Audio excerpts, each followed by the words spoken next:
No mercy for you, no worries for you. That Game of Thrones, go Cersei on you. I flip the script, I roll the dice. Don't fall asleep, cause I'm working nights. Hey, you tryna shut me out, it's getting blatant. Hey, I come and see you now, no hesitation. Yeah, I'm really, really tired of being patient. Hey, if you won't give it to me, I'ma take it.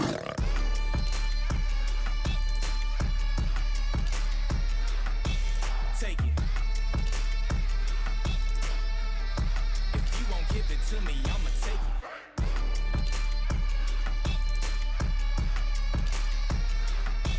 Take it. If you won't give it to me, I'ma take it. What if they never told you that the world wasn't round? Would you flip it over? You playing poker with the joker, boy, let's keep it kosher. Yeah, mama, your son finna go supernova. Keep your focus, really, I just might spaz out in this place. Got that war paint on my face. Just been running around in this race, feels like I've been running in place. Now I got hella bling, got hella rings. I'm ready now, sitting every team. Y'all slept on me, that's hella dreams. Don't take time, take everything. You trying to shut me out, it's getting blatant. Yeah, I come and see you now. Hello, I'm Kent Turner. I'm part of the programming committee here at the festival, and we're going to have a brief Q&A with the director, Michael Rowley. Thank you. There you go.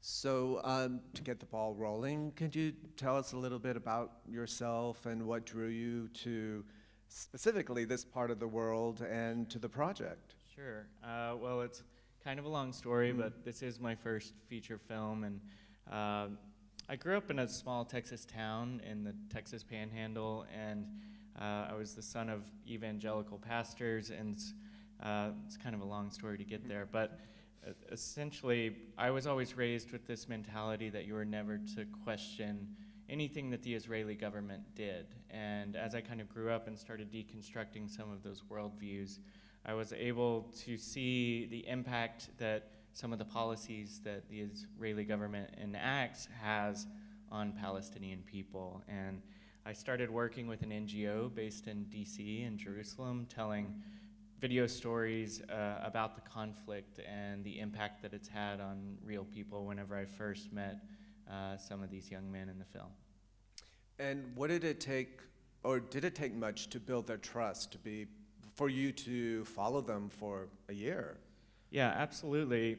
Obviously, whenever you're in a conflict environment, trauma is a part of everyday life, so your walls are built up, and obviously, as an outsider coming into their world, I really had to prove my intentions with them and keep showing up day after day, always be there whenever I say I'm going to be there, and anytime that they would invite me to come join them for their day, I would be there. And as we did production, which was over the course of a year, obviously we became very, very close, and I was lucky enough that they let me into very intimate spaces with them. I spent the night with their families. I stayed at their homes, and they really opened up, and I'm just extremely grateful that we as an audience get to see into like a very intimate space with young men that we often do not. You know, we often see this characterization, or like Muhammad talks about in the film, we see, you know, them throwing stones or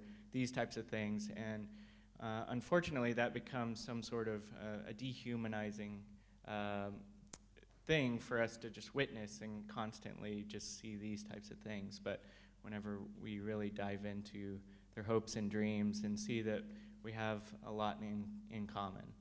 Were there even more skirmishes that you filmed or that you were involved in that did not make it into the film? Unfortunately, those types of traumas are a part of their everyday life, so it's kind of a sense of dread constantly. And so there would definitely be times whenever soldiers would come in, especially in Ida refugee camp, it's a daily thing. So nothing extremely dramatic whenever I was there with my camera. There were a few times, it's just, you can smell the tear gas kind of on a regular basis. Did you ever have a tear gas mask like Muhammad? Did you bring one with you just in case? I didn't bring one in because it's kind of hard to travel into a country and say, here's my vest and gas mask and I'm here for tourist reasons. But I did have a fixer that would help me out on those very dramatic days. She had contacts that had a vest and mask and helmet and all those types of things. So if you saw Muhammad in one, I was wearing one as well. Okay. But was it a small crew? Was it just you and, or were you also the cameraman as well? Yes, I directed and shot it and edited it. And a producer, Ramoy, refused to come up for Q&A. Okay. He's here in the audience as well. And then he lives in Brooklyn, and then I have another producer in Dallas, where I live. And it was essentially us, a three-man team, kind of approaching this story. There were some people on the ground that would help out. We have a Syrian translator here in the U.S., and then I had a translator every once in a while over there, and a driver and those types of things. But it was important for me to stay small for a couple of reasons. One was just security, and being able to travel in and out of the West Bank is difficult. I have to go through checkpoints, so if I have like a big crew with a bunch of cameras, they're going to wonder what's in your footage, what kind of story are you telling. So it's important for me to stay small in that way. And then also, again, like I spoke about the intimate spaces that they allowed us in, whenever you're one person, you've built the trust with them enough to get into those spaces. If you have 4 other people behind you, it just changes the dynamic of everything. So setting off, going into the film, I knew I wanted to shoot it myself, and in order to capture some of those moments. And the checkpoint scene earlier in the film in the morning. Now, are these men going to work and they have to arrive hours early just to go through the scrutiny? Correct. Of the checkpoint. Yeah, that's correct. So that's an everyday occurrence. There are about 100 checkpoints all across the West Bank. And like it said in the opening graphics, because of the expansion of Israeli settlements into the West Bank and obviously the loss of the original land in 1948, a very agrarian culture that made their money through agriculture and these types of things has been shrunk into very small places. And so, there are a few shop owners and these types of things, but as far as economic opportunity, many of them apply for permits to go back and work in Israel. It's an irony in and of itself that they're working in their original land and they have to apply for a permit to do that. So every morning they'll line up these checkpoints. If they have a permit, they're allowed to work within Israel. They go in very early in the morning and then have to go back that evening and then, repeat the process every day. And the young man, Masab, who was shot. Now, were you there when it happened? I was not with Musab at that time. He was in his neighborhood of Isawiya. It's in East Jerusalem. It's kind of a hot flashpoint for stone throwing and police going in, making random arrests, these types of things. And so what happened through the grapevine, hearing from these people, is that he was walking through this neighborhood. Whether he was throwing stones or not, I don't know. Okay. But he was shot in the groin area and immediately arrested, and he was put on house arrest for a year. So he's doing and better. I will mention he was 14 years old Ooh. Whenever that happened. So these types of things happen to youth all the time, and it really shapes the way you see the world. If you experience that kind of trauma, you start to understand the anger and frustration that these young men are feeling oftentimes, and it's very much like a pipeline into prison. It's almost like a Palestinian young male's experience that you will spend some time in jail. And so he's doing well now. Yeah, he's healed. He's not able to practice parkour anymore, which is a tragic thing, just because of his injuries. Well, speaking of injuries, did you ever see any with the guys who were doing parkour? I mean, did they ever stumble? Did they ever hit a wall? Yes, definitely. There was some falling and hurting themselves. A few people Sammy actually had a knee injury in the past.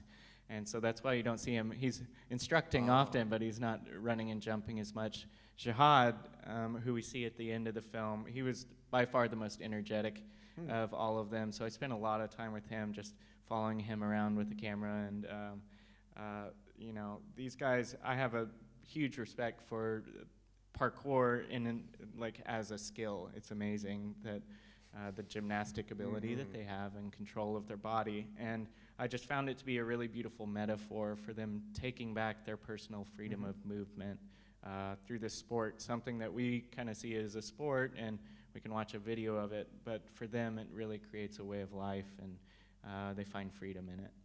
And this was filmed about a year ago or 2 years ago? It was in 2017, 2017? and Okay. then 2018 we spent in post-production. Have there been any updates with Sammy or any of the guys, Muhammad? Yeah, definitely. It was really important whenever we finished the film in, I guess, 2018, that we showed them the film before anyone else. So Ramoy and I took a trip over there, had an amazing screening with all of them, and it was a really terrifying moment, but also like so relieving, because within the first like 15 minutes they were high-fiving, and like you could just tell that we had captured something that really conveyed their experience. So that was really exciting. And since then, you know, they are still working, doing the things that they're doing. A really exciting thing on Sammy's side is they've started a team for all girls, a parkour team, so that's really exciting for that community.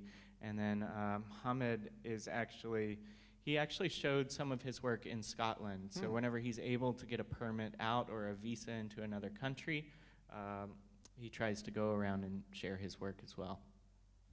Now we're going to take questions from the audience, and we do have microphones, so we'll pass them to you. Oh, good. So let's see, and does anyone have a question? Oh, good, right there. Yeah, could you talk about distribution in this country and where you've been showing it and what kind of reactions you've gotten? I'm wondering, with the Israeli lobby so intense, whether you've gotten any reaction from them. Sure, thank you for the question. We're really excited to be here at Monmouth, and we thank them for having us. This is about our 6th festival. We started our festival run at the end of April, and we'll continue to tour the festival circuit throughout the rest of this year. And we have an international premiere that's coming up soon that I can't announce yet, but soon, that we're excited about. And since we released it on the festival circuit, we are in some talks with a few different distribution companies that we're really excited about, and provide for a wider audience to be able to see the film. So we're hoping for possibly a television broadcast, but also some streaming and DVD type of distribution. As far as the response to the film in past screenings, it's been really good and really humbling and exciting to hear people's reaction and some of the questions that they have. We've played Colorado and a few places in Texas, one in New Haven, Connecticut here, and a few others. And so obviously whenever you're in a different part of the country, you're having a different set of questions just due to the culture and what people have been exposed to, what they know about or don't know about. And I think the overall response is people feel like the film allows them a window into an experience that they haven't seen before.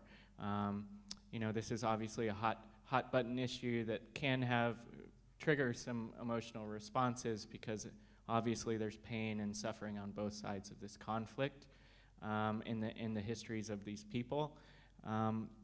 But overall, everything has been cordial. We have only had one person that was not, and I'm okay with it, I guess. I mean, if you're going to say something with a film or bring up a tough issue, you kind of have to expect these types of conversations. Question. Yes, gentleman with a hat. I would like to thank you for getting this film over here. Fantastic job, brilliantly done, excellent work. So, Thank you. My question is that there was a point over there when you showed live that the lady was traumatized about the gunshot that happened to the young girl, and she was talking about that she's dead or she got shot. At that point, were you actually seeing that happen? And if you did, what made you decide not to include that part of making it look more realistic, or maybe giving people a little bit of a gory kind of feel? Did you think the decision was for what basis? Sure, thank you for the question. so whenever that scene starts is whenever I arrived. So I actually sprinted about a mile because I had the security alerts on my phone that anytime some sort of skirmish or something was happening. So I got an alert that a young girl had been, like a 16-year-old girl had been shot and killed. So I sprinted with all of my gear to get there as quickly as possible, and they had just removed her body, and as you saw, they were like pouring water bottles on the concrete to wash away her blood. And you know, that scene is really important to me because I think it paints a picture of what's happening on the ground sometimes with the messaging. Whether there was a knife planted or not, I don't know, but you do see that Palestinians have enough experience with trauma in these types of situations that they do believe that the knife was likely planted. So that has to tell you something about their experience.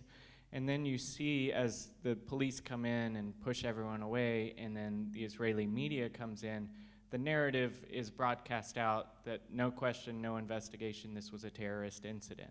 So oftentimes those are the message that we start to hear over here in the West, and kind of gets ingrained in our psyches, but there's oftentimes not an investigation into these types of shootings, and the only way to prove that something, some sort of foul play has happened is if, you know, a Palestinian captures it on their camera or something like this.